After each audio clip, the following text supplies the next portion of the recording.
Peace, peace. Good evening. Buenas noches a todos. Good to see you. We're trying to get Madrina on. Me and Tone, we're not exactly tech savvy ourselves, so the three of us going back and forth trying to get Madrina on here in the Bronx. But so far, we don't have our third guest. We're gonna rock out anyway. So welcome to. Oh, there she go. Lori's on now. See how that goes, Madrina. Madrina, it's a miracle. It's a miracle. I feel so intelligent. There we go. You see? All right, here we go. I'm just going to put the intro to the show, then I'm going to introduce both of y'all to our audience. I have a message for you, Tone.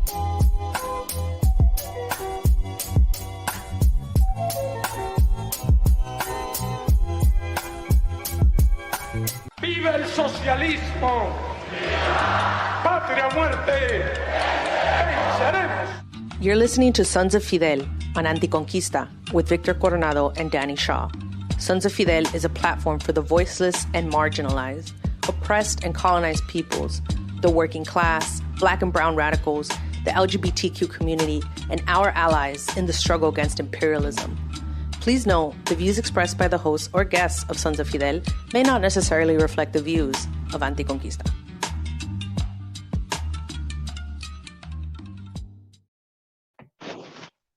Peace, peace. We got both guests here. So, you know, a lot of people throw out the word OGs, but when I call these two guests OGs, I mean that with the utmost sincerity. They've been banging around doing this work now for several decades. We won't say how many decades, but they've been putting in work, serving the people for a minute. So it's an honor to build.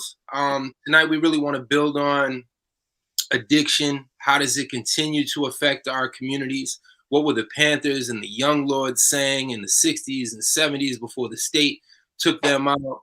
How did the almighty Latin king and queen nation pick up that torch of the Young Lords? So we have Antonio Fernandez joining us, aka King Tone, who's done amazing work with several generations of young people to try to reorient and re-educate against this wicked, poisonous system.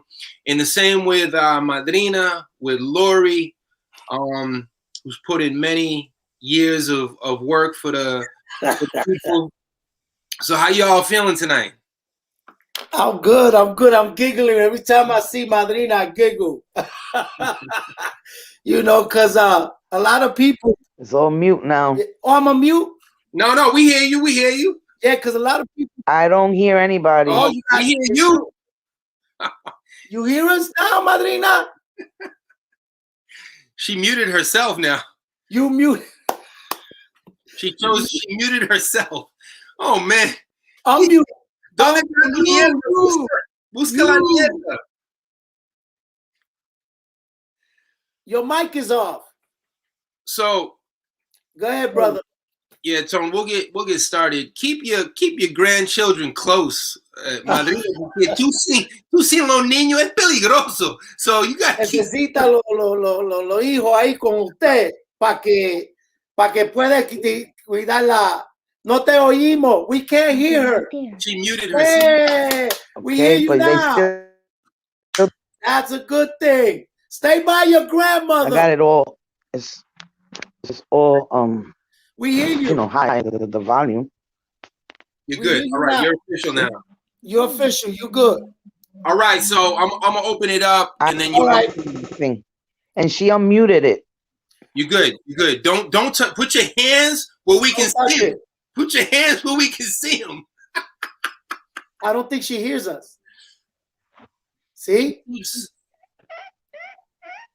If she's either hearing or talking, one of the two. Oh my God, Soraya, I need help. There you go. You good. You good. Don't do anything. You good. We hear, right? We hear you. We hear her, but she doesn't hear us. Tell her to use another phone so she can hear us. That's weird. Why wouldn't she hear us? She must have hit something. I don't All know right. what's going on. You ready?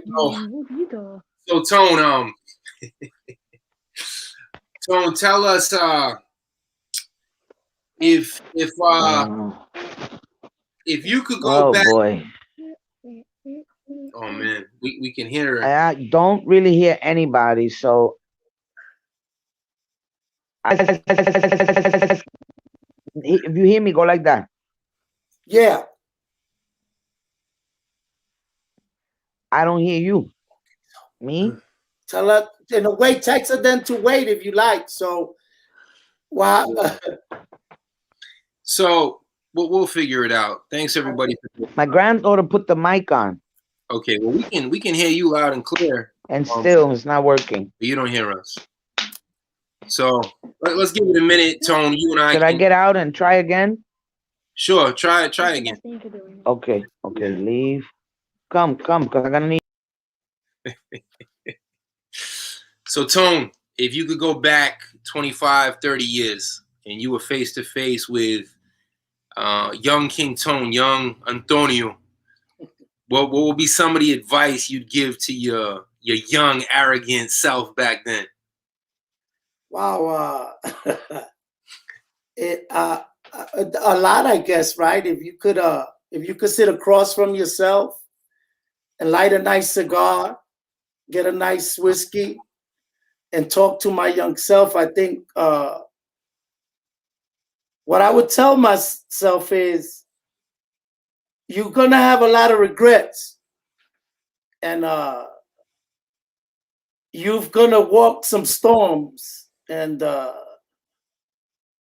if you stay faithful to the message that our people deserve freedom and equality, even in your worst, when you were your worst and you were a crackhead, even when you stole from your mother, even when you questioned the very being of your existence because you were lost and nobody really could tell you the answer,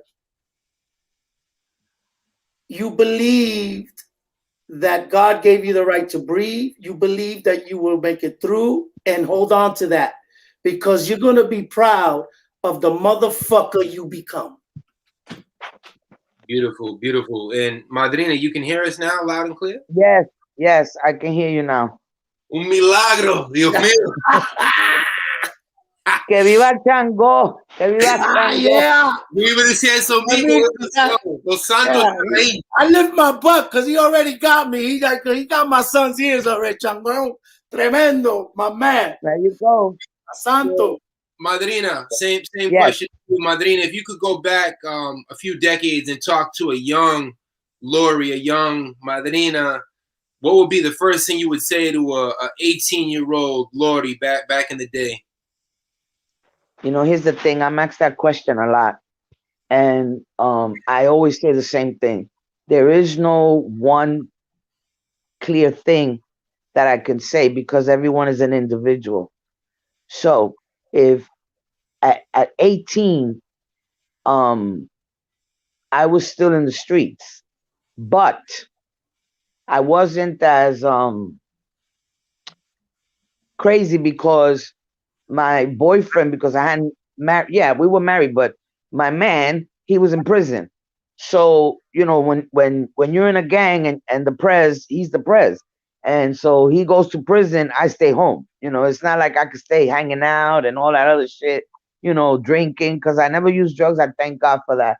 But, you know, drinking, hanging, I can't do that. I have to stay home. So it all depends now.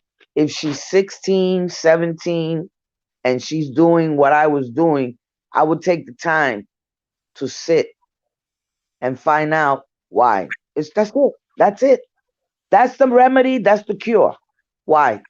What's going on? Conversation. And the skill of really listening. Because a lot of us hear, but we don't really listen. You know? And vice versa. So, you know, depending on that girl's situation, because I've been through it all. Like, I've been raped. I've been molested.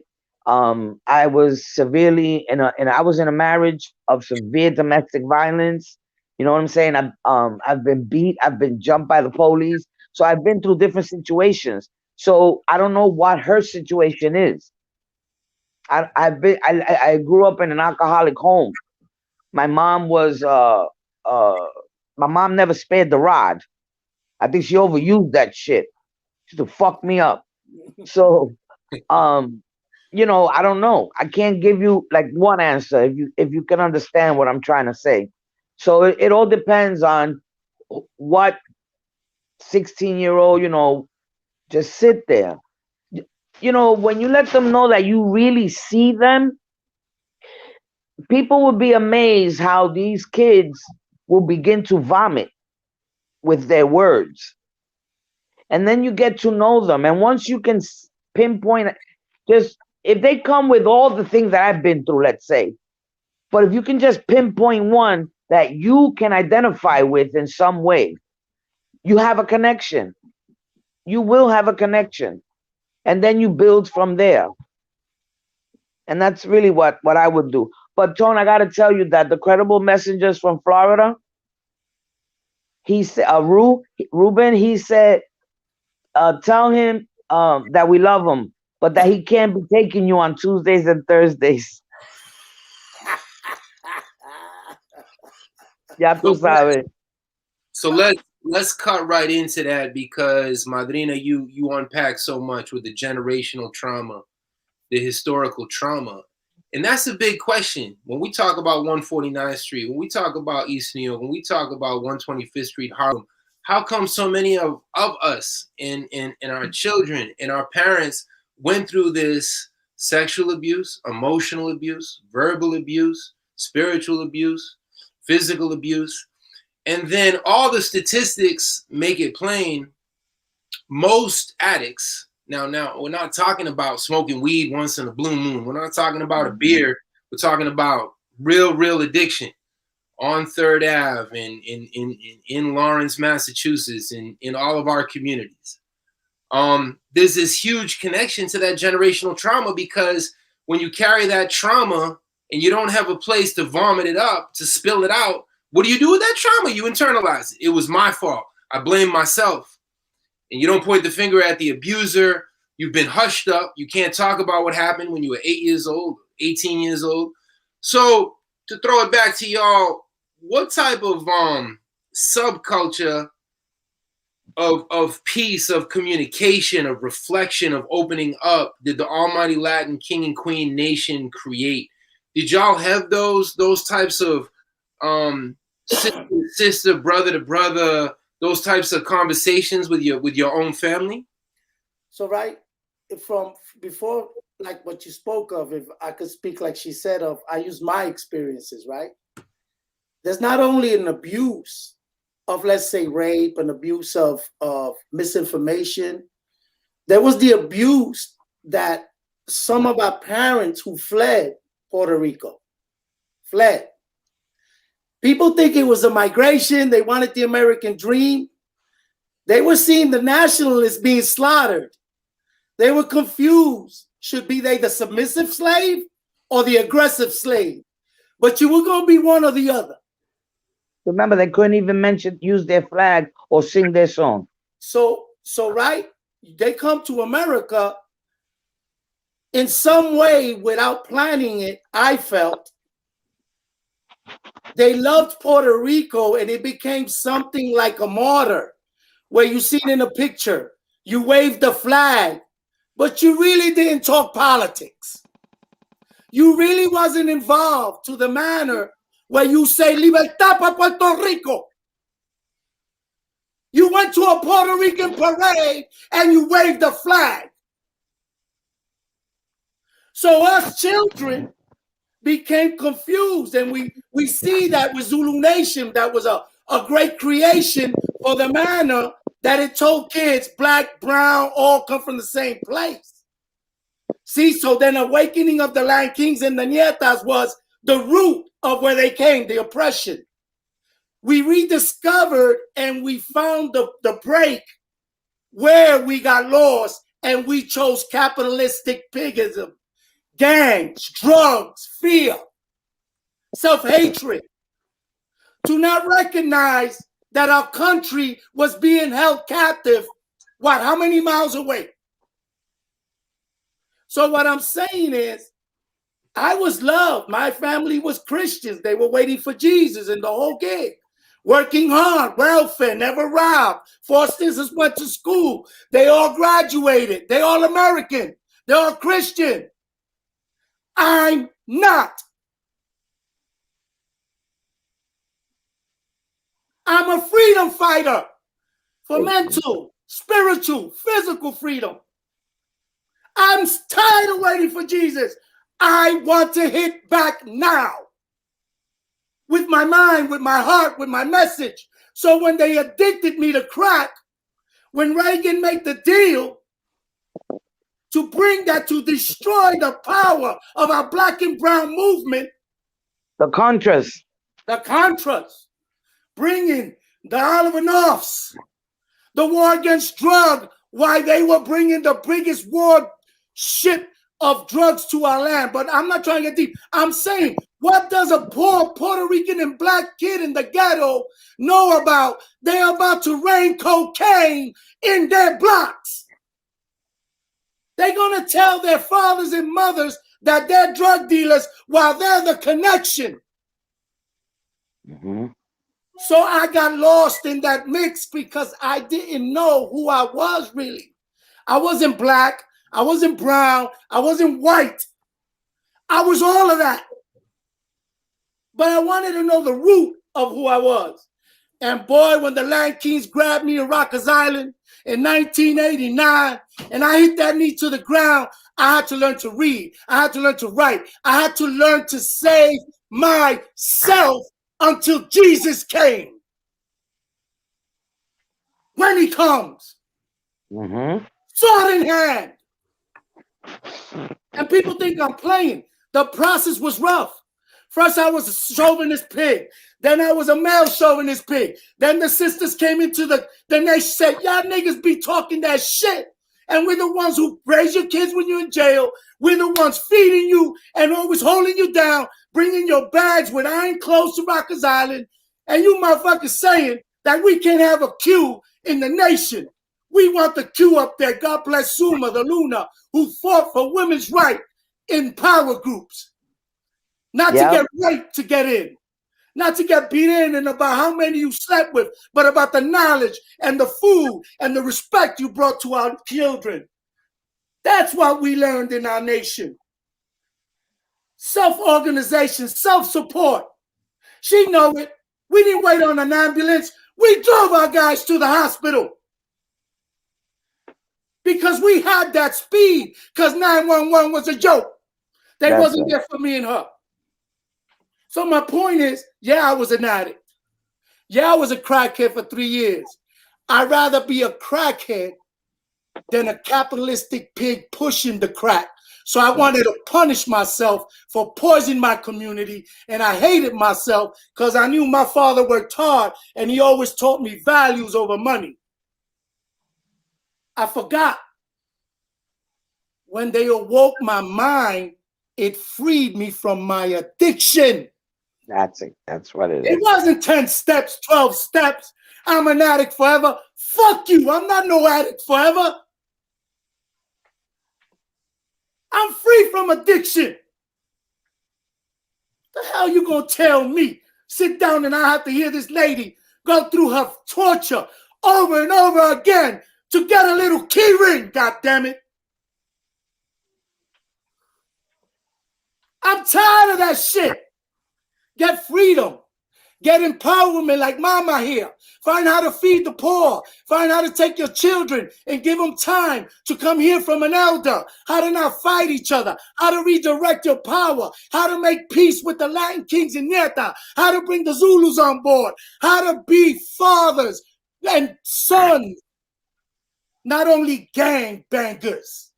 While our women force that upon us groups that are elevated to the next levels. The groups that didn't want to accept that women's power, look where they at today. Amen. Mama, you take it from there. If you got something to say about how addiction, I don't know what, but what I'm trying to say, my addiction was the oppression to make my parents believe that I chose addiction. I chose crack. That it was by my choice that there was more crack in my neighborhood than there was food. That's right. That's right. More buildings were burned than they were built. I thought Vietnam was my house when I used to see it in black and white on TV. I said, shit, did they reach America? Because my block looked like it was bombed. Amen. What Amen. was my future to look like but a burned building? So yes, I fell in the trap of ignorance, which is addiction. Mm-hmm. But if you listen to your elders and you read of the power and the hope Aviso fought for, Lolita fought for the right for you to have a backbone, for you to speak clearly and look the enemy in his eye and say, I will not kneel to your oppression. Yes, I will be aggressive until you give me my freedom. Nothing less. Not because I'm a savage. Yeah, my ancestors were savage before they were capitalistic pigs. You brought the pig to my land. So I just want to say I have to scream it louder than my addiction spoke of who I used to be. So my kids could see why I'm so big mouth, why I'm so proud, why I'm so free. I'll never be captive to the lie again that I'm a crackhead, and I gotta always remember that I was a crackhead. I am not yesterday's tone. I'm today's tone. There you go. There you go. So don't confuse me with him. He did what he had to do. Now I'm doing what I gotta do. That shit was yesterday's victory. Look, it's yellow. I've been there. Look, it's all yellow. So I could have quit and I could have talked about what I did yesterday with the Kings. What the hell you doing today? Richie Perez, my mentor told me, Tone, you talk a lot of shit. Either you part of the solution or you part of the problem. Where you gonna stand, son? Period. I chose to stand with Panama Albert, Richie Perez, the Madrina, with the people, not with crack, not with riches. I was the brokest king leader in the world, and I made $400,000 bail. First line king. Why? My community showed up, not my family. Ah, Pica, when you hear what love looked like. That's right. She knows she was part of it. When she talked peace, I was talking like, what? We smoking them dudes. She had to go to my godfather, Cubano, Marielito, dile a ese pendejo that he don't want to listen. I'm trying to help him. And I took the time to listen when I fell in 95, and I had to make peace with the Bloods and make the Nietas and us end that savage war. And guess who was in with me? Right? Madrina knows a man, right? We were in the Beacon. Yep. Yep. I lost you guys. So I don't see you. That's how me and Madrina and the Nietas helped bring the respect line and end the war between the Bloods, the Kings, and the Nietas. Stabbings and slashings went down in Rikers Island, almost 62%. When the OG say stop cutting, everybody stops cutting. So that's the power that I'm saying we have in the street, is if we could reconnect with the Black Panthers. Who are the Black Panthers? I told you. I read this paper and I was like, my God, that's what I got in my spirit. So what I'm screaming at, if I could talk to the people, how important. You always trying to resolve how to not get them to the drugs. Don't let them join gangs. How do they get recruited? Nobody's recruiting your kid into a gang. You're ignoring him into a gang. You are displacing him into a gang. You, the community. You, the mother, the father, the church. I never recruited them. They came to me. Broken, lost. Ask her. Ask Lottie how they come. With They stories. do. stories that you learn. Break y'all. Yeah, so I'm just, because I know she's having a problem with the connection. She used to take the woman. I used to take the brothers, the sisters. Yeah. So addiction and drugs was to destroy that. When you got drugs, you bring in dollars, we fight each other, we get each other our sets, and we confuse the foundation that these groups, these power groups were based in the 60s and the 50s. They were fighting against drugs. The Kings, the Nietas, we're all social clubs. We're all based by a movement driven by oppression. And they couldn't destroy our love for our flag and our people, so they replaced it with a chemical warfare. What was the chemical? Dope. You imagine being a veteran, going to fight in Vietnam, come back with a heroin addiction. Nobody's listening. That you couldn't explain to yourself why you were killing brown people that look like you. By the hundreds. You come back broken on heroin because that's what they gave you to fight. The white guys got programs. The white veterans got hospitals. The black and brown ones got $10 bags sold on the corner of Fountain and Pinkin. Or methadone. So we provided the medication, the methadone, the problem. We provided it when they wouldn't give our black and brown veterans the medicine and the things they needed to get back on track. But then when they gave them the methadone, they kept him on it because it takes forever. I had to come to terms that I was an addict. I was addicted to alcohol. But, I tell people I never used drugs because I ran the streets hard. And everybody thought that, I either sniffed or I not even smoked pot. I didn't do none of that. But I was addicted to alcohol. I love that shit, And when we were in the street, I would by the train station and ask people for a quarter. And when I had my $2, I'd go and get either my Wild Irish Rose or my Dog 2020, my Swiss Up, whatever it was, Starting. And I lost 2 brothers and a sister, and they got AIDS because they were drug users.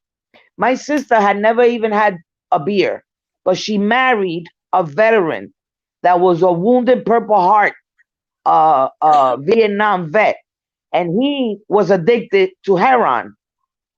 And that's how my sister got addicted. My brother got addicted at the age of 13 on 110th Street and Lexington Avenue, where a dope bag was $2, a deuce bag. You bought a deuce bag and 3 people got high. My brother by the time my brother was 14, he had track marks that you couldn't tell if it was the 2, the 4, or the 6 train on his arms. And he continued to be addicted, and he continued to be in prison. My brother went to every prison, Attica, Auburn, you name them. He'd been to all of them. And when he decided to straighten up his life, what happened? You know what? These people are getting straight. We need to do something. Vamos a meterle HIV. I truly believe that. I truly believe that HIV is man-made. And it's warfare, and it's war on our peoples, because it's very easy for us to get addicted when we come from the communities and the families that we come from, because the generational abuse, and I'm going to use the word abuse, the generational abuse. My grandfather, right? His mother was Italian, and my grandfather, so Italian and Puerto Rican, ya tú sabes, that's like. Oh, he was the strict. He burned my mother's legs with newspaper because he caught her riding a bike. Because that was a man thing. Women don't do that. My mother, when she got married, she didn't even know what sex was.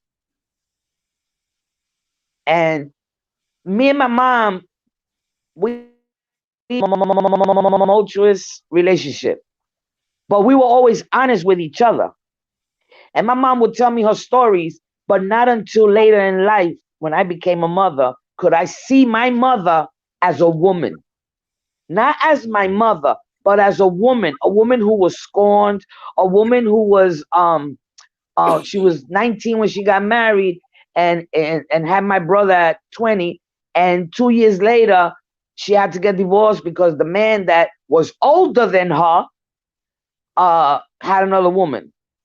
And then my mother searched for happiness and found another man, which was my father, but then she got pregnant of me, and my mother wore an S, scarlet letter. This is what I talk about in the film, in my documentary. Because in 1955, you can't be pregnant and not married. And my mother was. So my mother had that. So then she married. She didn't marry, but she was, she found another man. In fact, that man was the first two Puerto Ricans to own a yellow taxi medallion. Wow. And my mother was with him, and she had two daughters with him, and he was so abusive. And he played my mother with her best friend and had a son. And then my mother found love again. And then that person was straight from Guanica, Puerto Rico, right? And drank. And then my mother started drinking, even though my mother drank before that, but she started drinking heavy. And they became alcoholics. On top of that, they were bootleggers.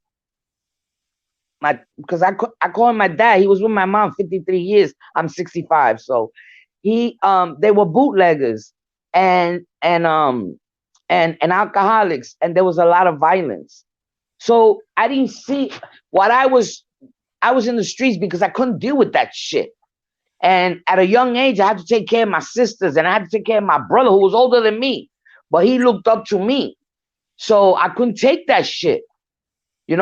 I go to the streets and I go sit with Tone and, hey, what's up, Lorraine? I'm like, man, listen, man, my fucking parents are fighting it. Yo, you don't know. Shit, I had to fuck up my father, man, because he tried to hit my mother.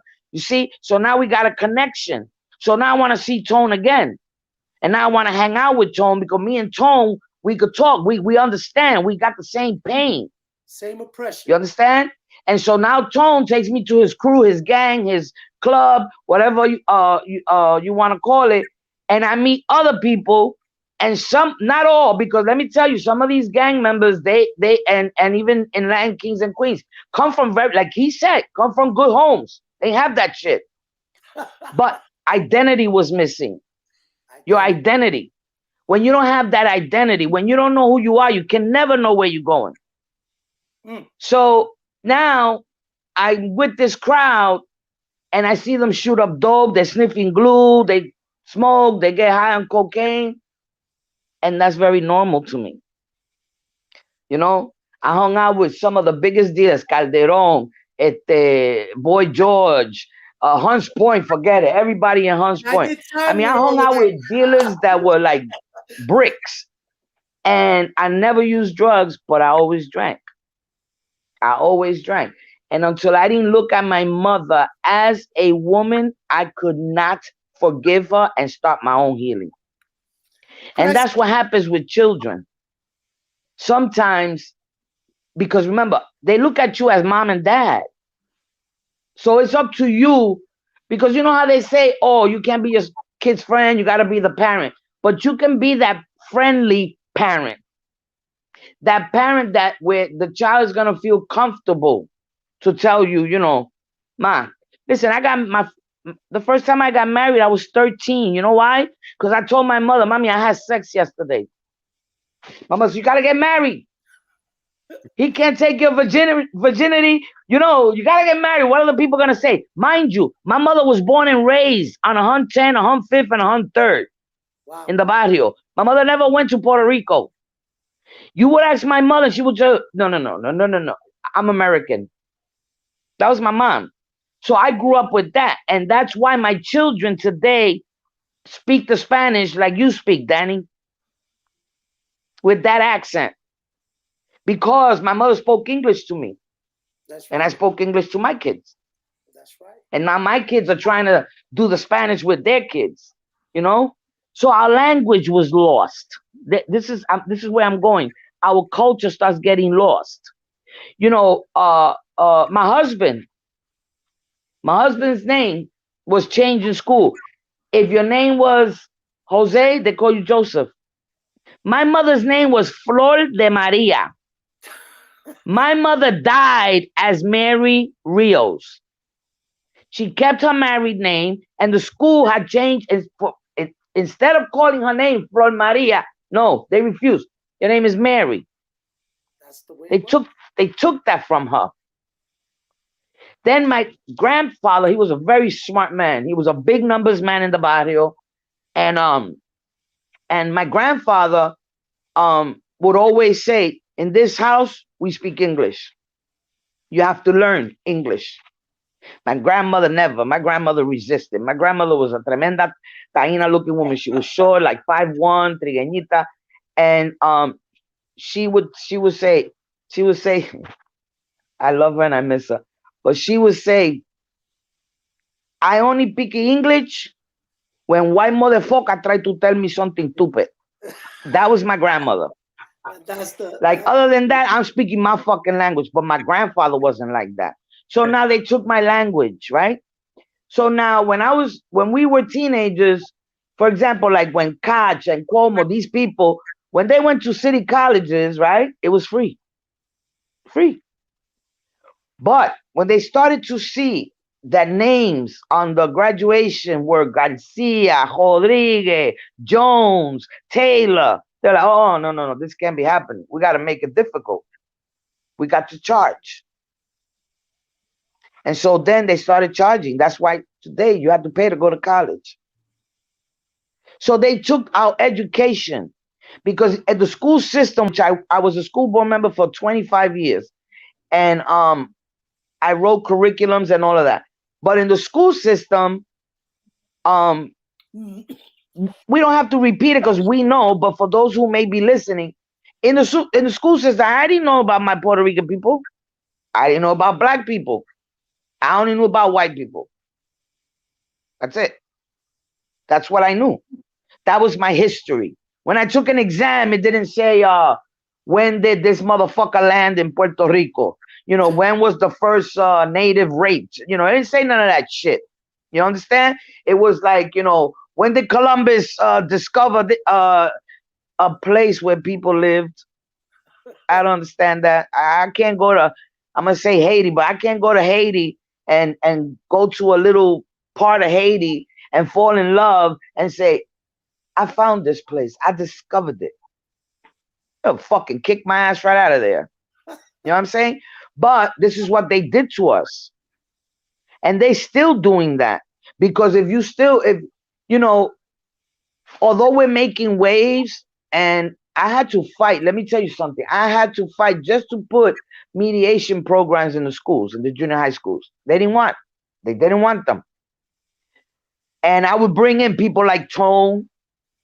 You know, I worked with the Bloods from LA, Bloodhound. That was my man. With the Vatos, all of that. I brought all these people because they didn't want to do it. They didn't want to do it. I even had my ex-husband come in and speak to the kids. But the school, what happened to us was slowly but surely they robbed us of our identity, right? So me personally, I can't stand with you, Danny, and say I'm white in a crowd. Probably my granddaughter, because she looks just like you. She's pale, blue eyes, very blonde hair, but not me. And I can't stand with my black sisters and brothers either and say, I'm black. Because they're going to tell me, you full of shit. You ain't fucking black. You Spanish. Because they don't even say Puerto Rican. You Spanish. So now I don't like you, Danny, because you white. And I don't like you, sister, because you black. Because none of you want me with you. So you know what? I'm going to go with the Spanish people. Whoever speaks Spanish. Whoever I know that speaks Spanish, that's where I'm going to hang. And so now we mix. So now we hang out with the Dominicanos, con los Mexicanos, con Ecuatorianos, con Guatemalteco, whatever it is. So now we all mix. So none of us in that crowd are really, really absorbing our identity. we're just Spanish. And that's the problem. Porque lo que está pasando en Puerto Rico is not happening in Venezuela.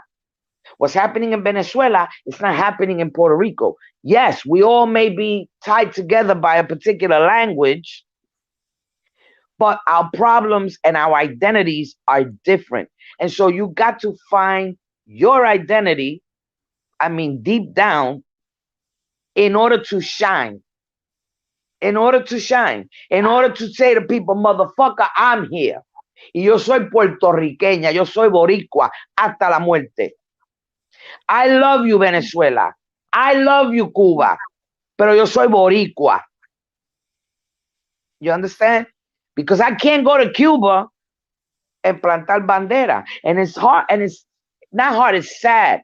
Because you know that our people, Betances, went to Cuba and built, I think it was a college, if I'm not mistaken, one of them.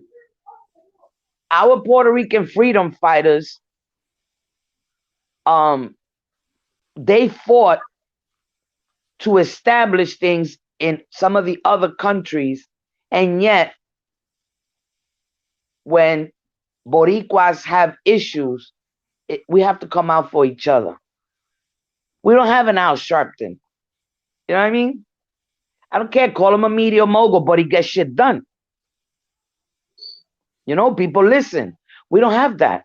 We don't have a leader that if, I mean, yes, they've been killing black men, but how many Latinos didn't die by the hands of police? And I'm gonna tell you another thing. There are men now that are in their 60s that have died, let's say, from a tumor in the head. You know why? They don't connect it. But because back in the day, that the Fort Apache will beat the shit out of 48, whatever precinct, fuck you up, hit you with the bats, kick you while you're down and all that. And then 25 years later is when the shit shows up. But we've also been killed. I can't remember, Tone, those two brothers that were killed in the Bronx. Margarita or Margarita, I think was the mother's name. I can't remember, man. I've been breaking my head. She was a short woman. And she lost she lost her son and her nephew. The police went in there for drugs. And they were on the floor. You can't hear me? Yeah, I hear you. Okay. They were on the floor already, the two kids. Rosario, and the cops shot them in the back. The cops killed them. I don't hear you guys. That's what I'm saying. So when that happened, we didn't have our brothers and sisters. We got to be true. We got to be truthful. We didn't have our brothers and sisters the way that they do now, or they've been doing. You fuck around with a black person and they come out in the masses. But we, Boricuas, we were taught to be, that's their business. We don't get involved. So if they kill my neighbor's son, pues, I'll go to the funeral and maybe I'll go to the novena, you know, le doy el pésame. But that's it. There are no petitions. There are no yelling and screaming. And we need to change that paradigm. We need to teach our kids and the rest of the races and cultures that we are one in that aspect. We are all oppressed. Madrina, let me jump in. I don't hear you. I don't hear you. Quick. Shout out to Haiti Reformation Project. They said, Madrina, anytime you want to go to Haiti, they waiting on you. Shout out to Zah. I'll get out and come back. I guess try that. Shout out to Zah, John. John was given a lot of that historical context. Operation Scrap in La Operación. Shout out to Denzel, Lilzen, Jenny, everyone who's joining us. Y'all begin to peel back so many layers, Tone, that it's bigger, because what capitalism teaches us, what white supremacy has us internalizing, is that it's our fault. And we point the finger at the addict and we individualize it. And poor whites us poor whites, we have way too much in common. We don't want to admit it a lot. We don't want to admit how much we have in common with Puerto Ricans, how much we have in common with other oppressed people. Because I come from a family devastated by the opioid epidemic, all these pills that then lead to other stuff. I mean, marijuana, I'm not going to say marijuana is a hard drug, but if you smoke marijuana all day, every day, and you can't be without marijuana, it's something. There's something there. I'm not diagnosing nobody, but that's a deep conversation. And how many of our people need that weed all day, every day? So to throw it back to y'all, a deep question here. I can hear you. All right, cool. Every year they come out with these statistics, and the big statistic for 2019 was that 65,000 Americans had overdosed and died on drugs. And that was more than the amount of U.S. soldiers who died in the U.S. aggression, U.S. genocidal war against the Vietnamese people. I'm not going to call it the Vietnamese War or the Vietnam War. It was a U.S. war of aggression, invading Vietnam. We have to call things by their proper name. There was no exactly. war. There was a U.S. genocidal attack on the Korean people that divided Korea into two. So the latest statistic from the Department of Health with this whole pandemic with COVID-19, the statistic now is at about 82,000 overdose deaths, basically since the pandemic started. 82,000 new overdose deaths in the U.S.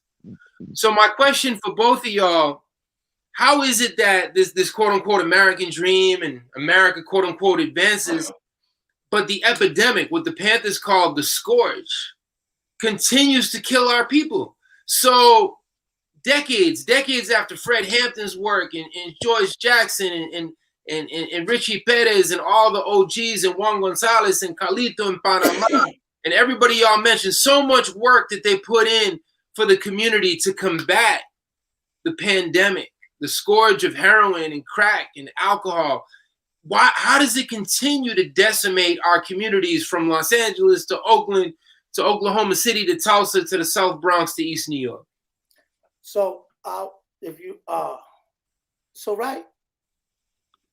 And so to take it from when I try to build the 3 steps with my power group to teach them how to replace the capitalistic thinking.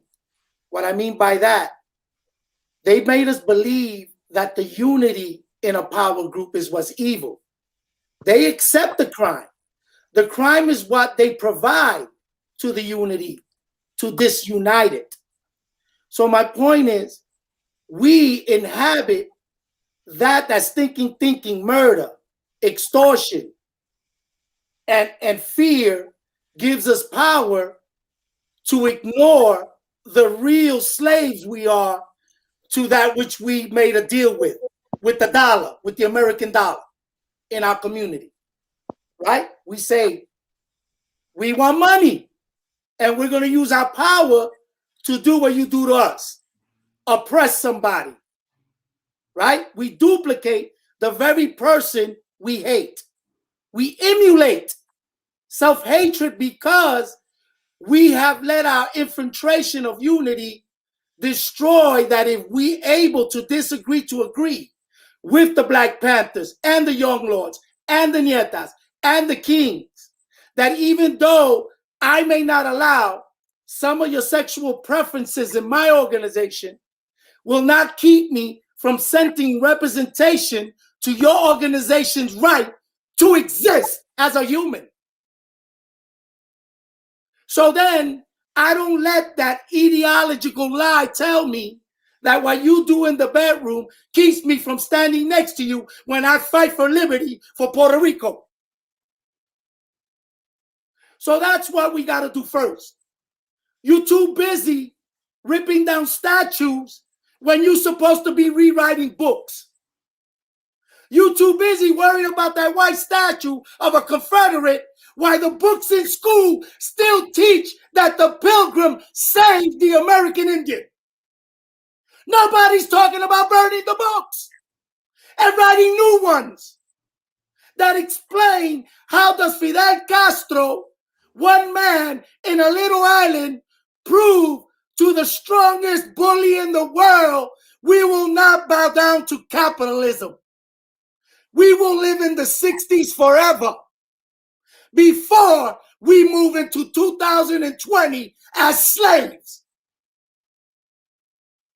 When we, the power groups, understand this new shit called trap music, because the devil is smart.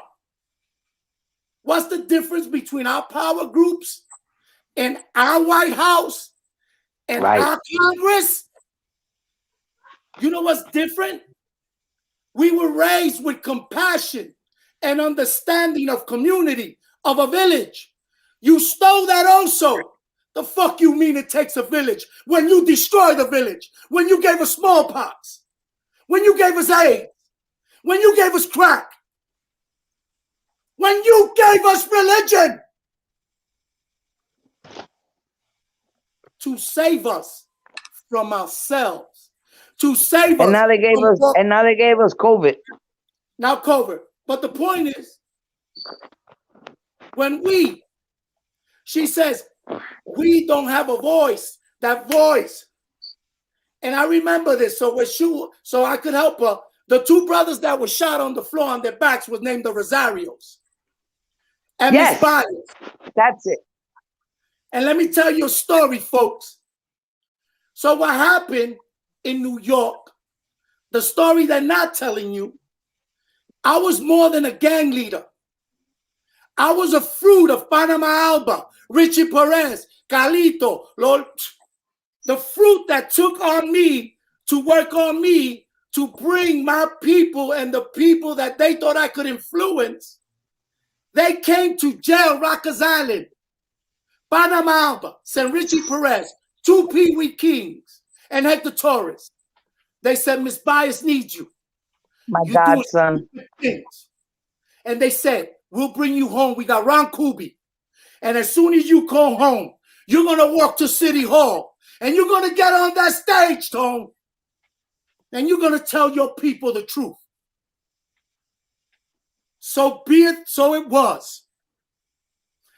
One day, when the bad guy became the good guy, when the kings became the example, and the Nietas and the Zulu Nation, to the congressman, to the pastor, to the government official, if you do not stand with the 33 mothers of police against police brutality, the kings, the Nietas, the gangs will.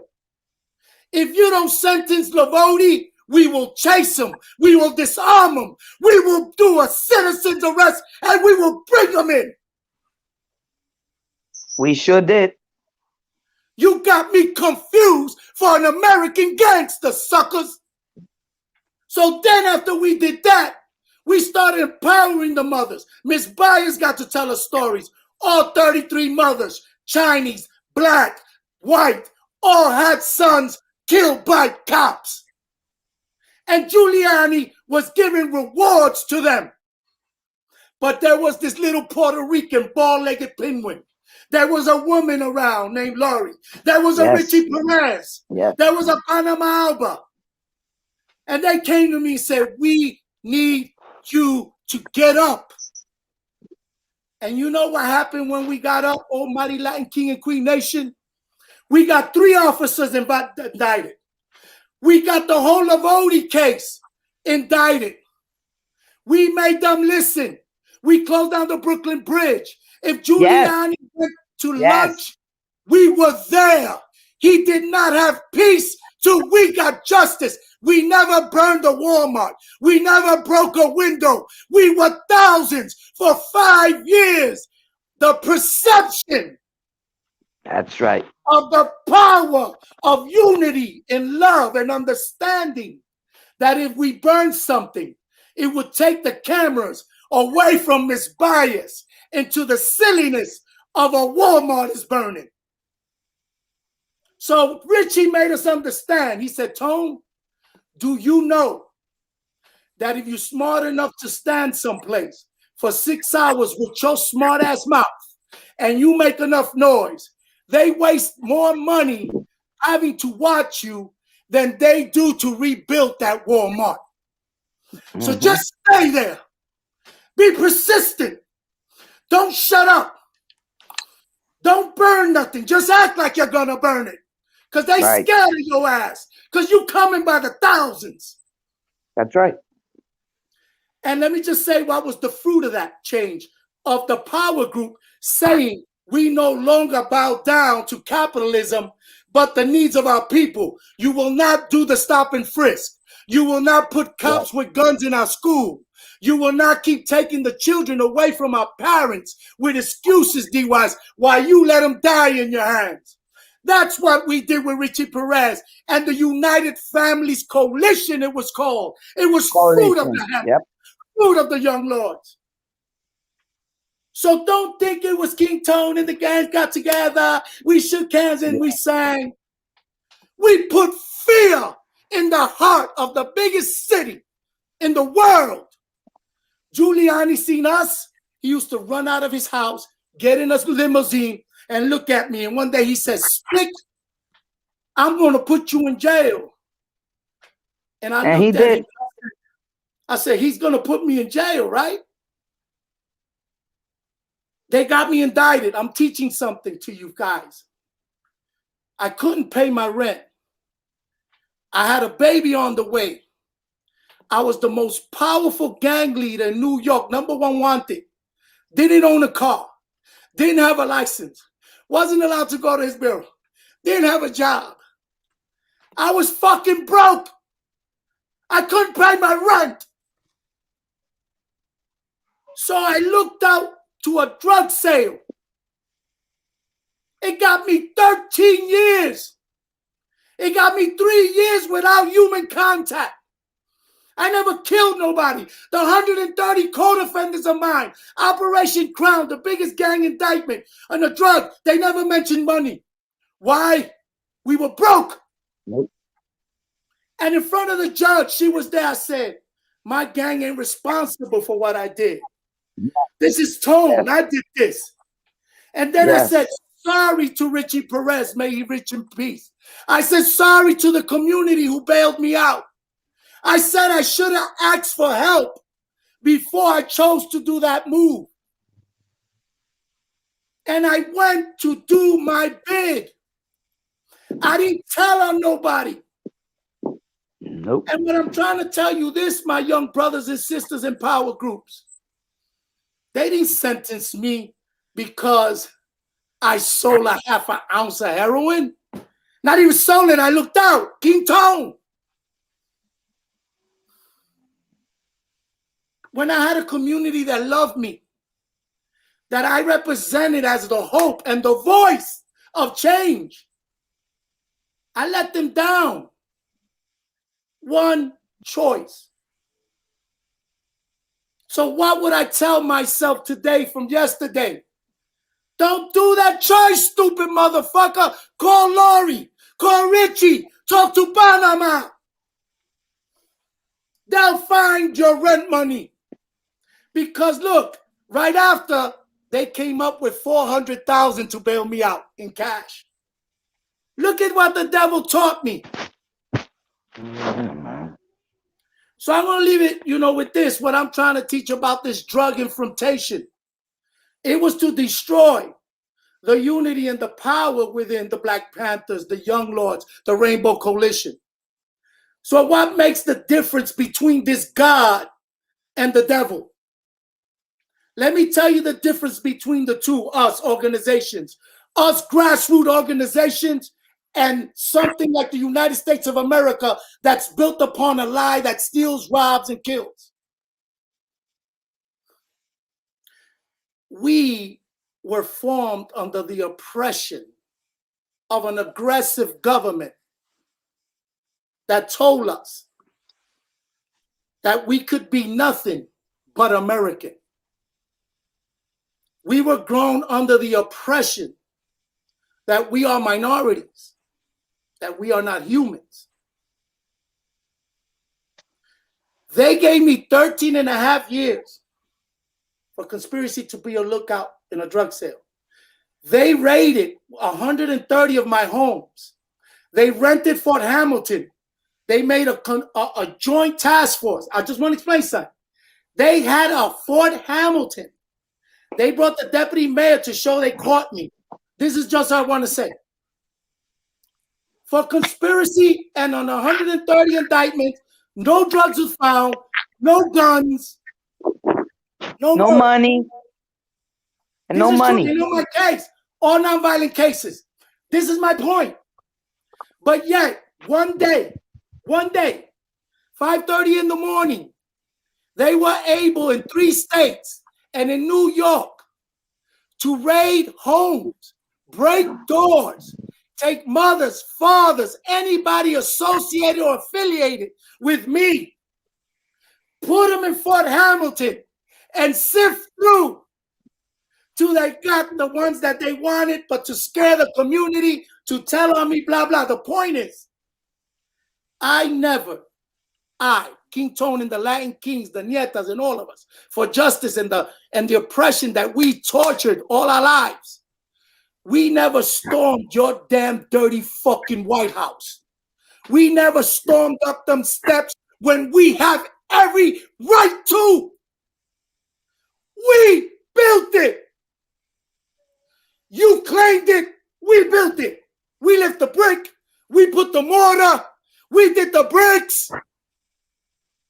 So, right, they only arrested 300 across the country.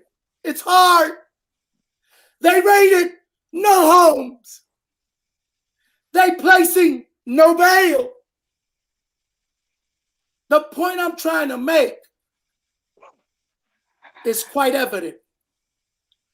Their forefathers gave them the right to storm their house and their government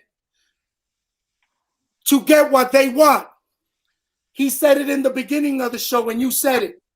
This has nothing to do with misvotes, Corona mask. This got the white, a poor American is saying, Mr. Government, I'm looking and feeling too much like a spick and a black man. I'm fucked up. I ain't got a job. I'm standing online with these motherfuckers. You making me go to Walmart with them. That's right. 100% You I making agree. me feel like I'm broke like them. How dare you make me feel black? I got a right to this country by their forefathers. When you make me feel like the people we enslaved, I could fight you. Because we're never giving this shit back. That's what's happening in America. So my power groups and black gangs and all you word dudes who are in the movement who snap your fingers. Oh, this movement and this will not be televised. You stupid motherfucker, it was televised. It happened in front of your face. It wasn't you who had the balls to do it. Yeah, man, again. You didn't have the balls to storm it, so the white man showed you how. Just because they feel like the people they used to hang. Drugs were supposed to keep us in jail and them counting us in Kentucky, in Louisiana, in all the places where they don't grow corn and potatoes, they grow in blacks and browns. Their education level is count to 52. And they got a secure job forever in Kentucky with double a pay rate than the academy. Taking care of black and brown kids you gave over under drug arrest and draconian laws made to capture your young youth in power.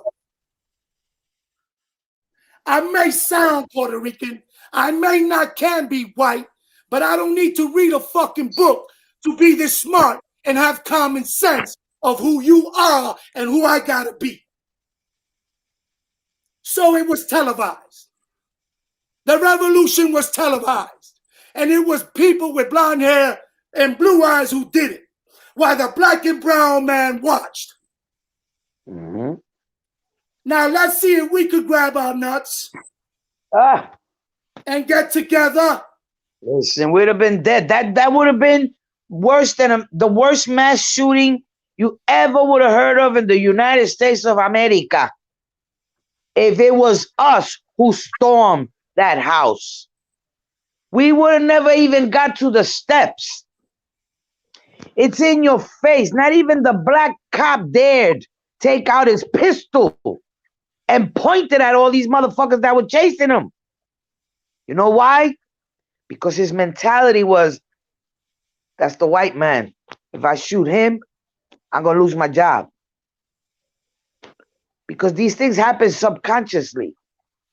Because we're programmed and we become robots, you know, and they know that. So when we begin to have power groups, when we begin to have voices, when we begin to fight the drug wars within our communities and even our gang in our communities, when we begin to change our music, when we begin to do these things, they hit you with another drug.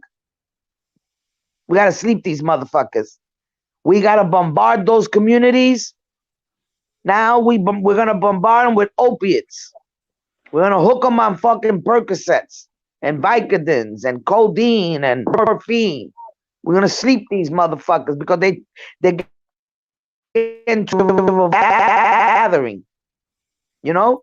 So they go and they fill our communities with another drug. And maybe you won't take the drug, but your father will, or your brother will, or your neighbor's son, or your mother's godson or goddaughter. It's going to touch you, you know? So now they bombard you with that. And now they bombard you with the dust of the K2, whatever that is. And then they bombard you with fentanyl. It's not enough that they're going to put the pills in. They're not going to just, the government is not just going to be the pill pusher. Now they're going to do every kind of pushing. Because now we're going to bombard them with everything. So that if they don't take the pill, we're going to give them the fentanyl. And this is what happens. Try to put us to sleep. And it's very difficult when you have a child because, you know, like you said, common sense. But sometimes it takes a while for us to really grasp that common sense. And so when you have these kids living in the projects, right? And look what what else did they do? They closed the schools. They closed the schools, bro. They closed the schools. Our kids have been doing virtual learning for a year. How much learning? Listen, I be there. I hear and I see. How much learning are they really doing if that parent ain't there? So now if you got parents who work, some mothers work 2 jobs. When I worked 3 jobs at one time. Besides doing in my community, I was working 3 fucking jobs, killing myself. And I'm a retired social worker. I was working 3 fucking jobs. So I don't have time to sit with my kid. How about the fact that I don't speak English? So I can't sit with my kid to help him with his math or his reading. He got to navigate that shit by himself. So now when he goes back to school, when it finally opens, he's going to be a year behind. So now I gotta leave your kid left back. So now all his friends passed. We're talking about one child. So he's in, let's say, 4th grade. So all his 4th grade, 5th grade, but he's in 4th grade. And you get the ones in the 5th grade that now look at him and make fun of him. So now, there you go. Now you're taking more of his identity, more of his humanity, more of his self-respect and self-love. And you know, if you push it long enough, it's called self-fulfilling prophecy. Push it long enough, you begin to believe it. Because you begin to and begin to blame yourself, like you said, Danny. Because I blame myself for my molestation. I blame myself. Because I didn't speak about it. So it's my fault. I blame myself for the rape because it was 1 o'clock in the morning, and it was by a family friend that I trusted. And he said, let's go downstairs because we had a club downstairs right by my building. He said, Lorraine, let's go downstairs so we could clean the club. We did this every weekend. Never had a problem with nobody, not even him. That motherfucking day, he decided that he needed this fucking pussy. And he raped me. Friend. And who did I blame? Myself. I should have never gone down there. Then I go home and I tell my mother, and she tells me, no fucking, my mother spoke English. Perfect. My mother speak, what you hear from me, that's my mother. So my mother said, no fucking body told you to be outside at 1 o'clock in the morning. That's good for your ass. That's what my mother told me.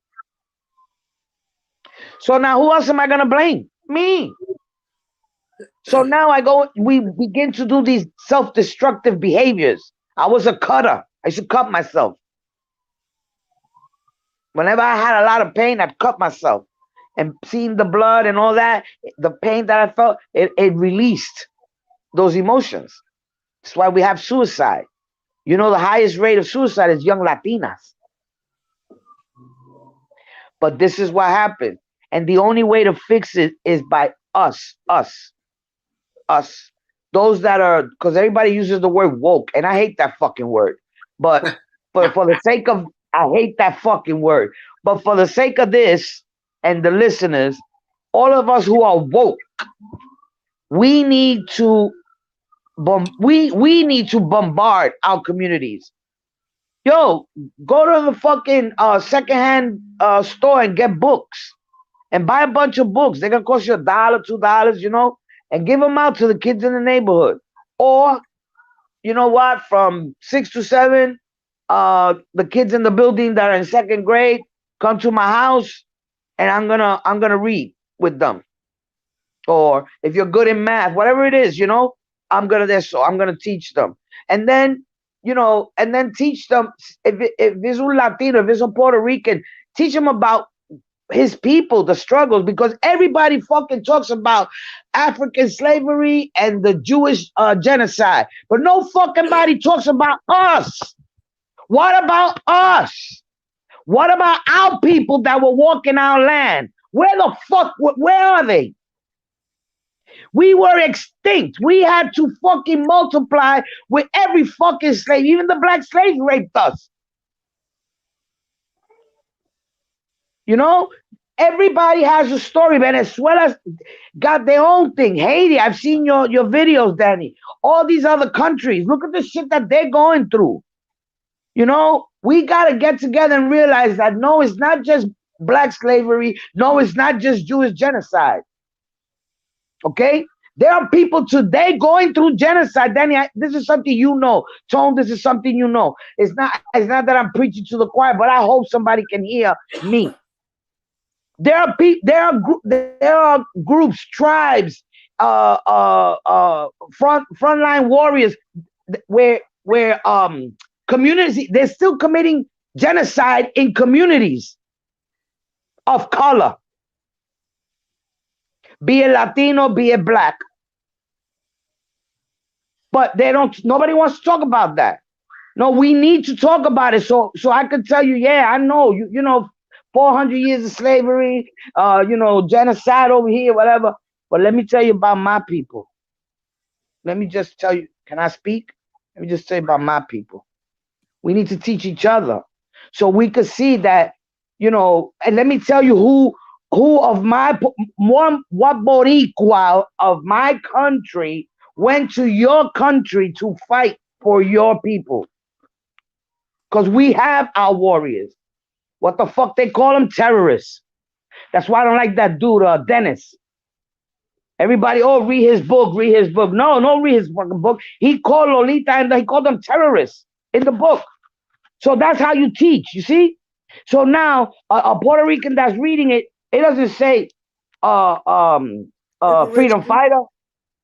It says terrorist. So my brain already is saying, I ain't doing that because I ain't no terrorist. And this is what happened. This is what happens. They can't shift the paradigm. because the thought process and everything they've learned from baby is what the elite wants them to learn, wants to mold you.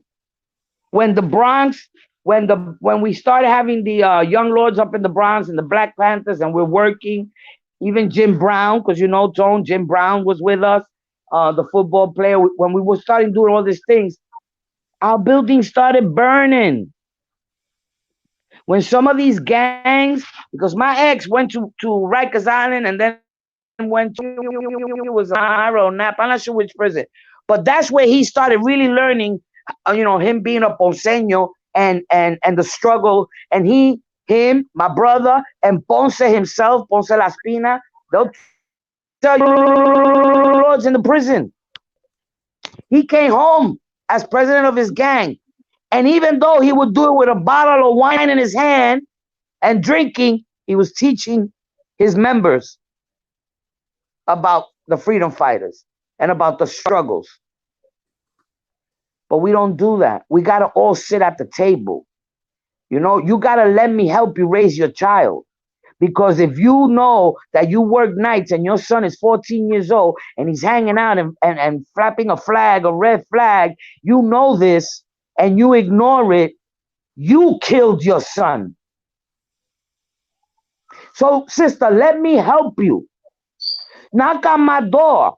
We got to let people feel that. You could knock on my door and tell me, listen, I left my son home. If you see him outside, you got my permission to grab him by the ear and take him upstairs. You know? We don't do that. We don't have neighborhoods. We have hoods. That's it. I raised 5 boys, and I wish someday you'll meet or, you know, be able to talk to them. And they'll tell you in a minute, they couldn't come to my house and bring me. If they came to my house with this, man, I was worse than a fucking private eye. Where you got that? Who gave that to you? Huh? Oh, yeah, she did. The lady next door. All right, come on, let's go. You don't bring nothing to my house that's stolen. I don't give a fuck. I don't need that TV. I don't need that DVR thing or whatever it is. I don't need none of that. My son, my youngest son, stole a candy. This is a true story. He's 37 now. He stole a candy from the store. We go out. I didn't see him. So when we leave the store, he's opening this fucking candy. I said, where you got that from? And he just looked at me. I said, did you take that from the store? And he's just looking at me like, oh, shit, I got caught. He was about 7 years old, 8 years old. And I said, oh, okay, no problem. No problem. I went to the precinct. Yes, I did. And I said, officer, which was the community officer, Officer Butler, this is my son. His name is Brandon, and he just stole a candy. He just committed a crime. I said, he stole a candy from the store. So I want to leave him here because he got to pay for that. Because if you do the crime, what do you do, Brandon? You do the time, mommy. Okay. You know? And then when they left him, I left him there like half an hour, 45 minutes. Then I went and I got him. He was crying like a motherfucker, but I got him. And then I went to the store and I told him, now you're going to tell this man how sorry you are that you dared take his candy when he's trying to feed his family and he comes from the same place you do. He ain't never stole again in his life. But we don't have our parents doing that. You know why? Because all these young bloods are the kids that were raised by the young bloods. When they were 14, 15, they had a baby, their man is a blood, let's say. Oh, he looks so cute dressed up, you know, with his pants hanging down and a red bandana, and let's take pictures and show him how to do this and show him how to do whatever the fucking signs are and all that. You know, I'm amazed when I see all these gangs, whether they're in LA or wherever, and they sign language. I'm like, dude, if they only knew that if they get a good job where they can put on their resume, I speak sign language. Because I took sign language in college, and I look at them and they're speaking. They're putting out the letters. and you get paid extra just for having that. Because I always put some sign language because I'm not proficient, and you get paid more. I spoke Spanish, English, and some sign language, and they're lucky that I didn't put street talk too, motherfuckers. Put that on the You know resume. what I mean? For sure. Yeah. For sure. For Let sure. me That's what it is. jump in. What Madrina laid out too about everything, you know, you've been through as a survivor, you speak for so many of us. And I say us because by the time I was 13 or 14 years old, I had 3 basketball coaches. 3 basketball coaches who were inappropriate, child molesters, all that shit. And I've written about it. Look it up. It's all there. Jim Tavares, Jack McMahon. I call the motherfuckers out. Good for you. Hell, you have to. Otherwise, how do you, otherwise it's all internalized. How do you heal? And how do you save the next kid? Exactly. And that's why, like John is saying, mentors are in short supply, but we have to be those mentors that we didn't have. Because I didn't have a father who was around. And those basketball coaches knew I was that 11-year-old that didn't have the money to go to Virginia. I couldn't go to Las Vegas. So those child molesters are professional. They prey upon. Yeah. And now that I've been through recovery, I've been through my 12 steps, I've been through that spiritual stuff, a part of me, and I had to do that step forward. These child molesters, something happened to them when they were children, because you're not born a child molester. Right. How do you become that fucked up that you can do that to a young child? So, Madrina, what you share, unfortunately, you're sharing so many of our stories. And something that really resonated with me that I saw in my family, my mother's generation, my grandmother's generation, my generation, is not just the abuse, it's not just the trauma, then it's the denial. When your own family tells you. I went through that. Oh, I got your back. You were a child. They blame you. Why did you do that? And that happens to women across this country every day, all day. So I think what the kings and queens taught us is, how do you collectivize the pain, collectivize the trauma, bring into the community the resistance, and how much can poor whites learn from the Latin kings and queens, from the Black Panther Party self-defense? Because the way I grew up, it wasn't just the N-word, it wasn't just the S-word for Latinos. When I heard the word Puerto Rican, it was so often used with the N-word, I thought Puerto Rican was a swear. When I was 11, 12, and I don't want to call out like aunts and uncles and grandparents, you know what I'm saying? Because at the end of the day, they're alienated.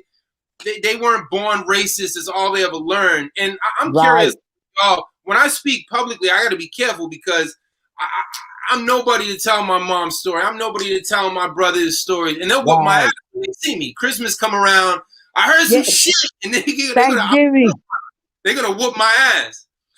And I'm glad that Tone brought up chemical warfare, because Biden, Obama, Trump, Bush, it's always, the chemical warfare in Iraq, the chemical warfare in Syria. Chemical warfare is right here. Walk out the streets in South Yonkers. Walk out the streets in Brownsville, Harlem. The chemical warfare is right here. You ain't never done shit for us, but you want to go, quote unquote, save Syrians and Libyans and Palestinians. We don't believe your shit for a second. So it's so good to get to amplify y'all's voices, the importance of y'all's voices. When I first saw y'all, I used to go to Luis Barrios's church, and I never seen a church like that, because you go into that church and it was like straight Malcolm X, it was straight revolutionary. He would have Panama as a guest speaker, and Tone would come in as a guest speaker, and I'm sitting down, I'm 16 years old, like, is this a church? What the hell is this? And right by the precinct. Right. They were taking pictures of all of us.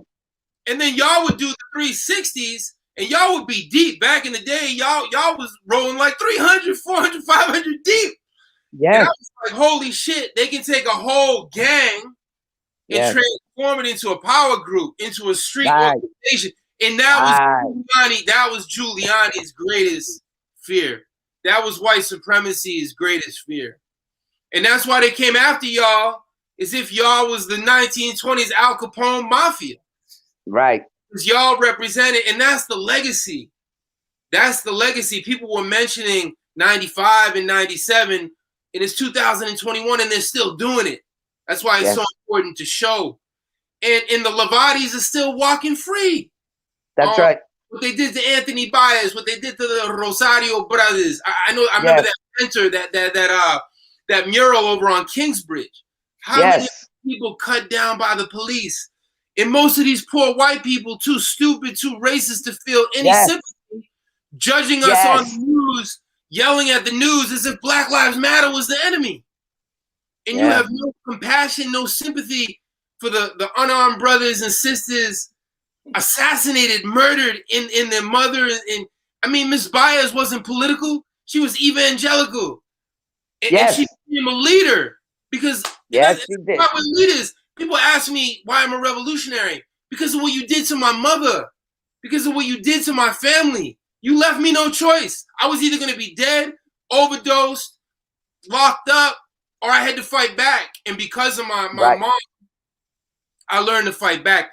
And Tone, maybe you can bring us on the inside too, because I remember that unity that you talked about. You met Lennon Peltier on the inside. You met all types of crackers, the most down and out rednecks, but you could build with them. And that's why your leadership, both of your leadership is so dangerous, because you're not afraid to go up to the poor whites, Black people, Bloods, Crips, and build that unity. So, so a lot of people don't know this. When I went in, remember, there wasn't Facebook. We're all frozen. There was none of that. Here we go again. Here we fucking go again. No, we good. We good. Back. So we had beepers, right? We didn't have the methods young adults have today.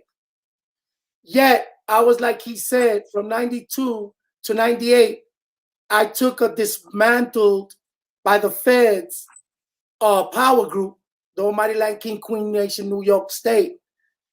And we revised ourselves by losing our founder to the capitalistic ways of stinking thinking.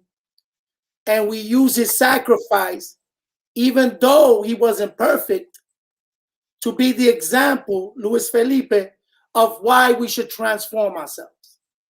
And why it was an example for us to understand that as a power group, we can't do like white militia groups do.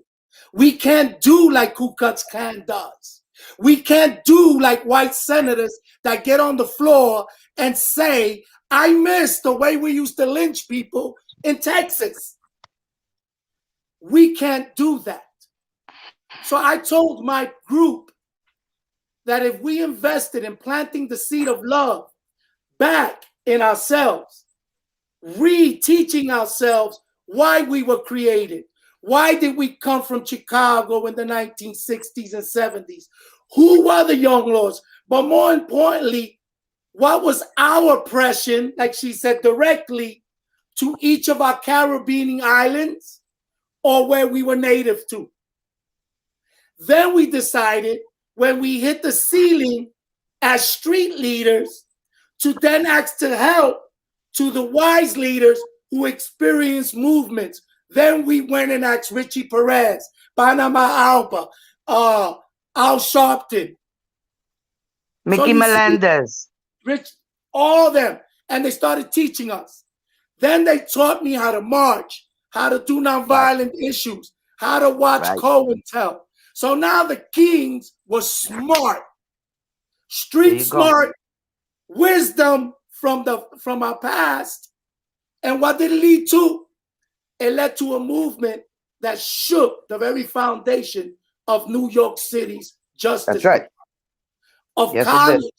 Their colleges had to rethink how they were teaching and talking about power groups. Dave Brotherton, Luis Barrios, Luis Cantos, massive professors put their careers on the line to say, we will not teach this bullshit in John Jay and make our kids cops and COs that believe that their brothers and sisters are their enemies. That's right. So then we reconstructed the ability for people to become professionals in professions where they're going to police their own to never forget you are not the slave master's go-getter. That's right. You have to be a credible messenger as a judge for the Latino people, as a police officer, as a CO, wherever the fuck you land, you be who you are. You don't gotta be crooked. You gotta be human. You gotta be honest. You tell on a Latin king that kills, but you won't tell on your cop partner who kills because he's white and your ass is scared to lose your job. You fucking coward. But you want me to be real and tell on my Latin king brother. Right. So stop snitching policy isn't a gang code. It's a DA informant policy created to confuse our kids on what's snitching. So what is a snitch? A snitch is a 6'9", somebody who dances with us in crime, and then when they get caught, they say we were in it because he made us. Right. A snitch is not Miss Laurie, who you sitting on the porch with guns in your colors. She asks you to leave. She's not a gangbanger. She don't got a gun. You're scaring her kids. She calls the cops. You call her a snitch. You're a fucking coward. You're an American gangster. When you could go to the Empire State Building and sell dope in front of there. That's When right. you could go to the Manhattan courthouse and sell dope there. So that's what I did. I started telling the drug dealers, why don't we make a deal? They make their little red zones where they say it's a commercialized place. Bring your shit to over there where our kids don't see it. Our kids not in the park. And if we catch you there, we'll take your product. That's right. And then if we catch you again, the good guy is going to hit back for the grandma, so you won't call her a snitch because it's the kings kicking your ass. You see how we take care of it? Nobody went to 20-year jails. Nobody got killed. But my kids were playing in the park at 7 fucking o'clock at night with no crackhead smoking there. You know, Tone, that my grandson, he was 3 years old. He's 11 now. And he was shot when he was 3. He was with his mother. He's a twin and sister. And they were going home. And this fucking dude, right by a park, my daughter was passing the park. And this fucking dude decides that he wants to shoot some black dude and didn't give a fuck that park, it was a summer day, was full of fucking kids. Pulls out a gun, and the first one who got shot was my grandson. And by the grace of God, and by the grace of my santo, my spiritual eguns, everybody, my grandson is here, but he's traumatized. And my daughter's traumatized. My daughter is traumatized. My daughter could fight like a dude. And my daughter hung out with her friends and this and that. But my kids were not in gangs or didn't go to jail. You know, I worked hard on that. So my daughter is terrified because she's still in the same neighborhood. The guy got 15 years. But I'm going to tell you, what I wanted to tell you was about the snitching. By the next day, my husband already knew who's the guy, what was his name, where he lived, where he hung out, where his mother lived. He had all the information. The next day, the next morning. It's a true story. Because what were we going to do? You already know. You know? An eye for an eye. But the dude had a brother that's a cop that worked for the terrorist group. And the brother knew. He wasn't stupid. He made him turn himself in. Did I go to court? Every fucking day. I was sitting in that court. My grandson had to testify. I'm going to sit there with my daughter and my grandson. He got 15 years flat, right? And I wrote a letter. My impact, you know, family impact letter, right? Victim impact letter. And in the letter, I said to him, I hope that one day your daughter could play with my grandson in that park.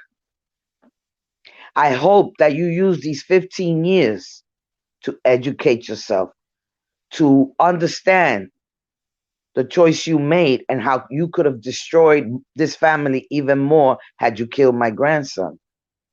You would have destroyed your family because you, not only because you would have got probably life for killing a child, but the fact that you would have to sit in prison and grow and be woke and realize the horror that you committed.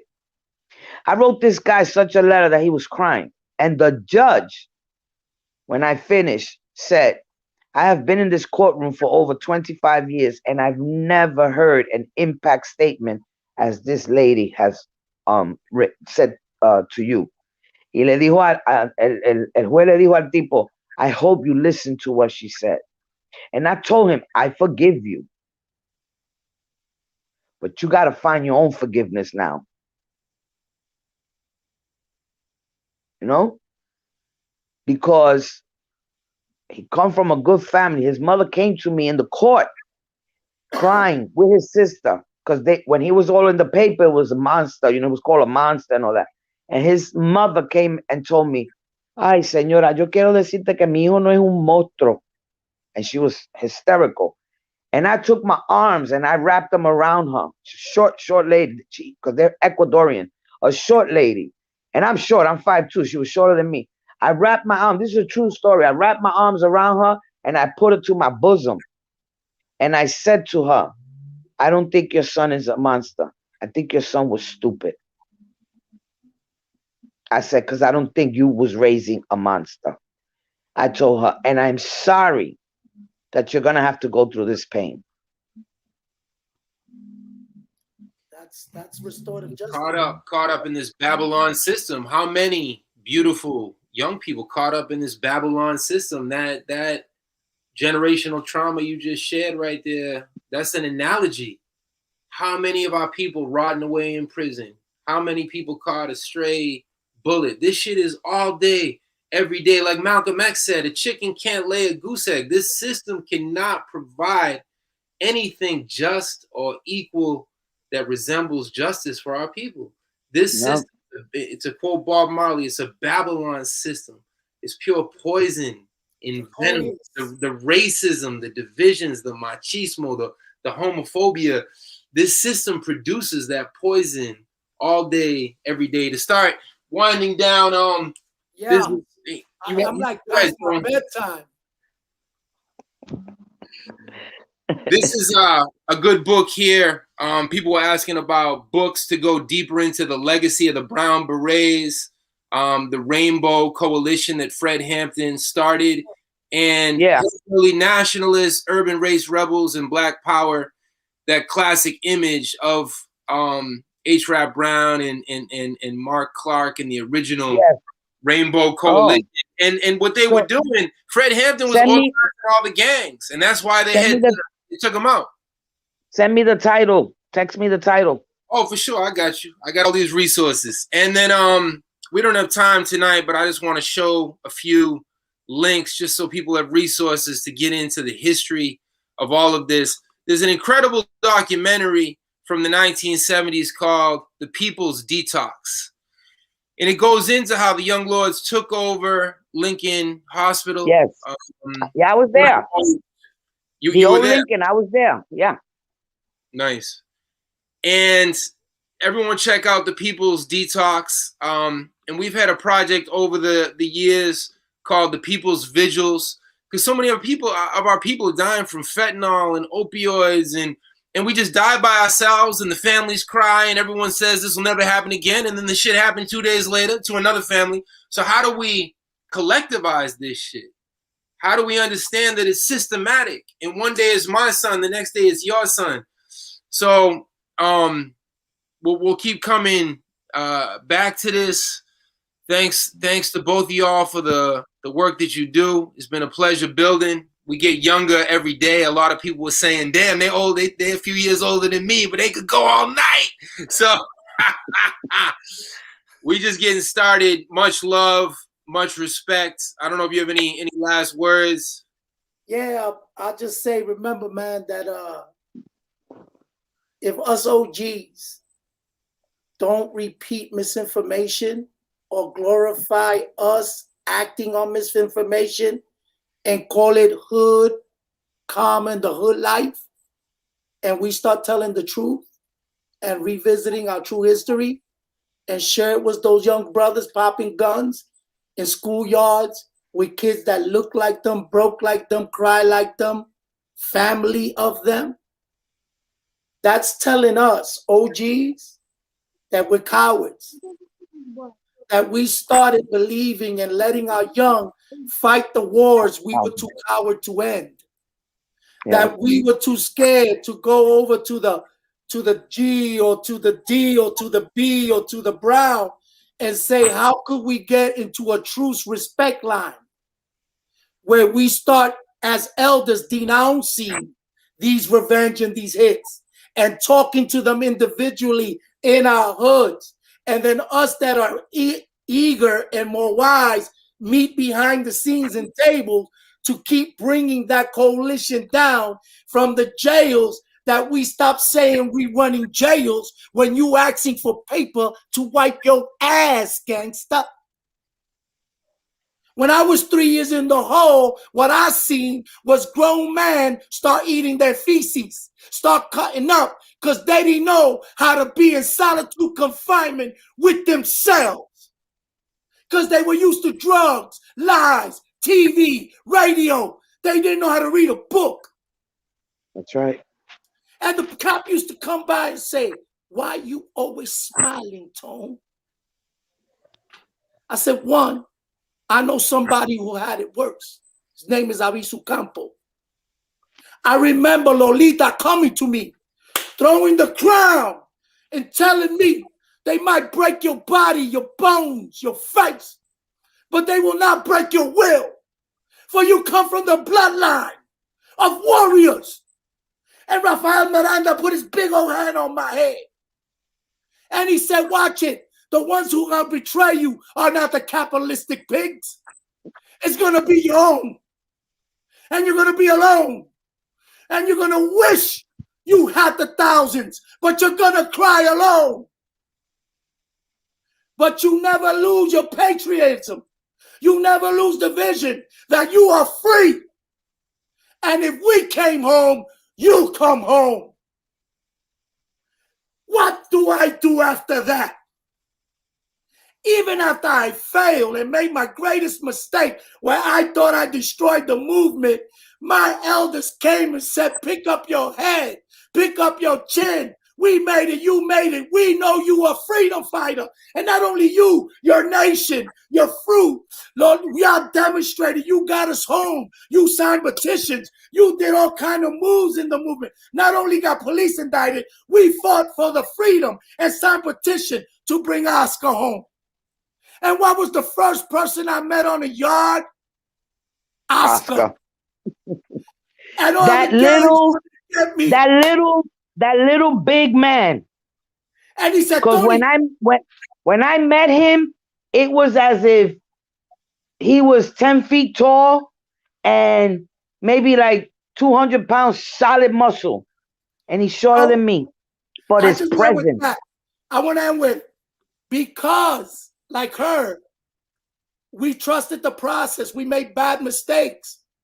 When we talk to you, we're talking to ourselves in the past.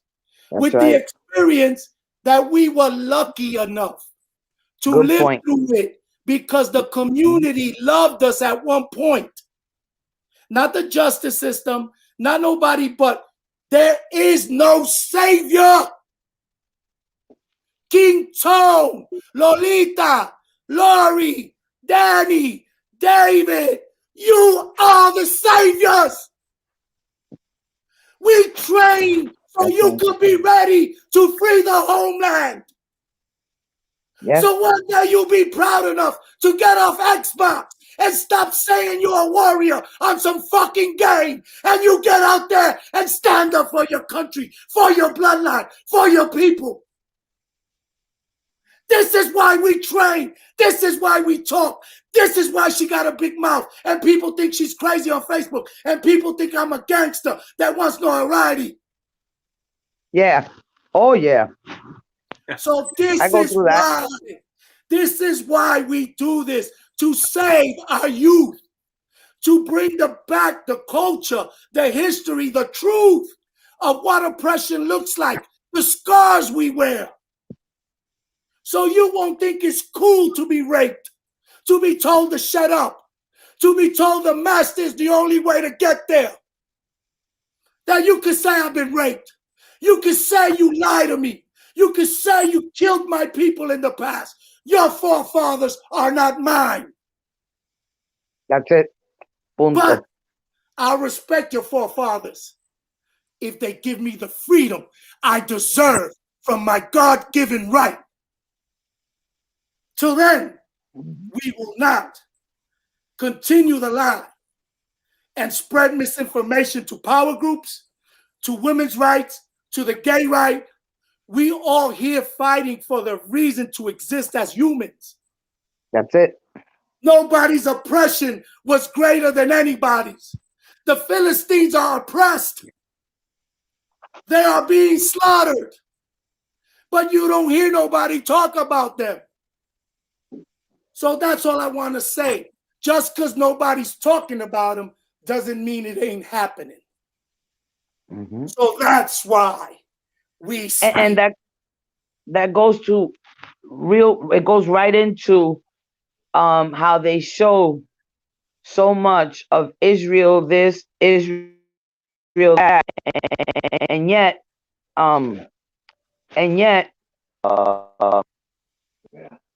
the Palestine, they're being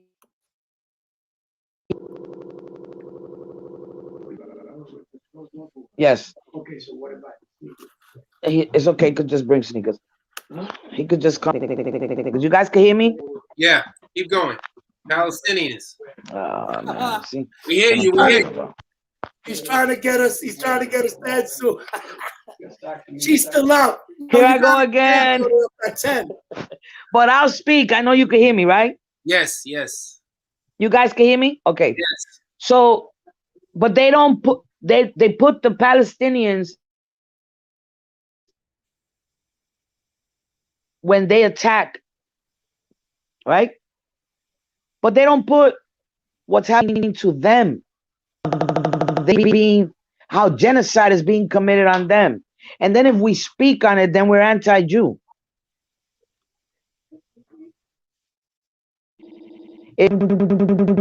Tribes in Africa that are trying to commit a genocide and have committed genocide with their own people, then we anti-black. We got to speak the truth. We're the one. We have to. It's up to us, the elders in our communities, and you don't have to be trained. I go back to listen, to really listen, and then you use that in your home. You begin in your home, and then take it to your community, because it is our responsibility now to create leaders of tomorrow, to create the next freedom fighters, to create the next power groups. It is up to us. We have to begin. We begin the day the child is born. We must begin the day the child is born. Already say, this is how it's going to be, and this is how I'm going to raise my child in my neighborhood. We need to come back to that. We need to be able to I have to go to the store and I can't leave my 2-year Doña Pancha's door. Doña Pancha, ¿me puede ver en un momento que voy a? We need to go back to that. We need to go back to, it's okay that, Doña Carmen caught you in the corner trying to smoke a cigarette and came and told me, and you're not going to call her a snitch. Because she's not a snitch. She's looking out for you. 6ix9ine is a snitch. The lady that goes to church, or a lady that just goes to work and goes home and, she does her thing in her house and she sees a murder committed right in front of her and she goes to court and says, I saw him. She's not a snitch. She's Jane Doe. She's Mrs. I can't think of the word right now, but she's not a snitch. You want to call her snitch? That fucking lady was a snitch. No, that lady she never fucking pimple. So, of course, she's gonna say, "Oh yeah, I saw him. He did it." So if I see a murder, I don't know what happened. So that's the difference. It's up to us. We got to get into our communities. And I want to thank you, Danny, because I know that you fight the system in your position, in your profession. I know that, you're teaching the real deal. Remember, you had my daughter in your class.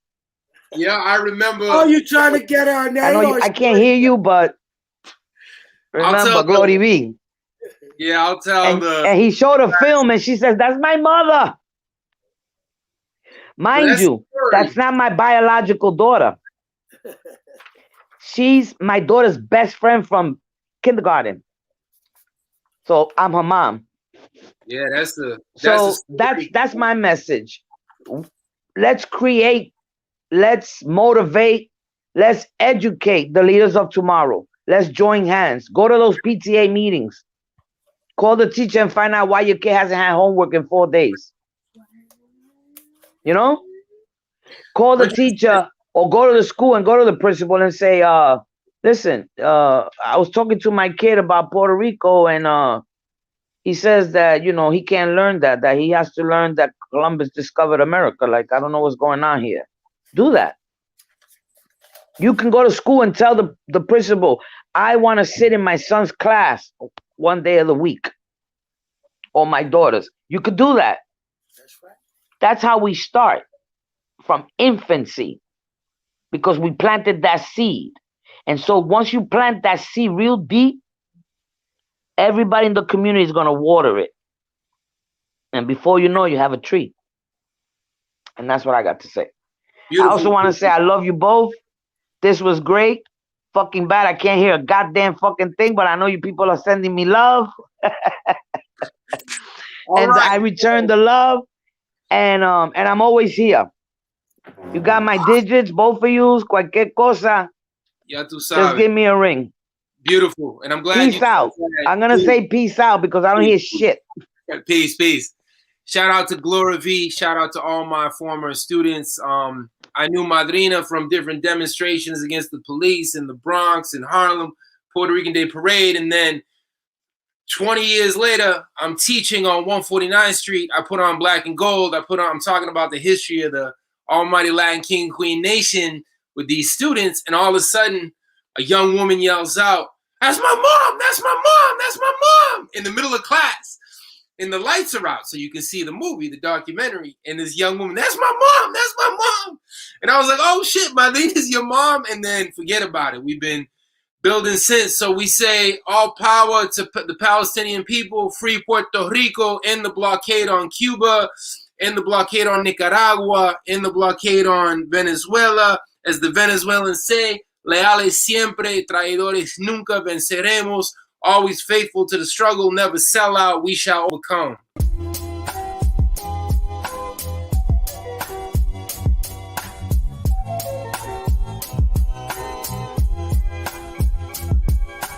¡Viva el socialismo! ¡Patria muerte! ¡Venceremos! You're listening to Sons of Fidel on ANTICONQUISTA with Victor Coronado and Danny Shaw. Sons of Fidel is a platform for the voiceless and marginalized, oppressed and colonized peoples, the working class, Black and brown radicals, the LGBTQ community, and our allies in the struggle against imperialism. Please note, the views expressed by the hosts or guests of Sons of Fidel may not necessarily reflect the views of ANTICONQUISTA.